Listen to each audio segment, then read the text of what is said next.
Hi అండి, good morning. ఏం చేస్తున్నారు? ఇవాళ సోమవారం కదా, ఇంట్లో పూజ అయితే అయిపోయింది. పిల్లలు కూడా స్కూల్కి వెళ్ళలేదు ఇవాళ. నిన్న ప్రయాణానికి అందరికీ నీరసాలు వచ్చేసాయండి. ఉదయం లేవడమే 7:30కి లేచారనమాట. నాకైతే తప్పదు కదా, ఉదయం లేచి పనులన్నీ చేసుకుని ఇంకా దేవుడి దగ్గర అన్నీ సర్ది పెట్టేస్తే మా హస్బెండ్ అయితే పూజ చేసుకుని శివాలయానికి వెళ్ళొచ్చేసారు. ఇవాళ బ్రేక్ఫాస్ట్కి బజ్జీలు పునుకులు, మినప పునుకులు వేసాను అనమాట. మా వాడు ఉన్నాడు కదా, వాడికి బజ్జీలు అంటే ఇష్టం అని చెప్పి బజ్జీలు వేసాను. ఇంకా మా కోసం అని చెప్పి ఉల్లిపాయ పచ్చిమిర్చి అన్నీ వేసి పునుకులు అయితే వేస్తున్నాను.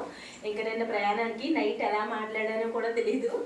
వీడియోలో విజయవాడ అయితే వెళ్దామని చెప్పాను కదండి. అమ్మవారి దర్శనం అయితే చాలా బాగా జరిగింది. కొంచెం వచ్చేటప్పుడే ఇబ్బంది పడ్డాం, అది కూడా పిల్లల కోసం అనమాట. ఇంకా నేనైతే వీడియోస్ తీసాను, షార్ట్ వీడియోస్ పెడుతూ ఉంటాను. ఇంకా మీరేం టిఫిన్ చేశారు? వేళ బ్రేక్ఫాస్ట్ అయిపోయిందా? కామెంట్ చేయండి. అలాగే ప్లీజ్ వీడియోని లైక్ చేసి సబ్స్క్రైబ్ చేసుకోండి ప్లీజ్. బాయ్.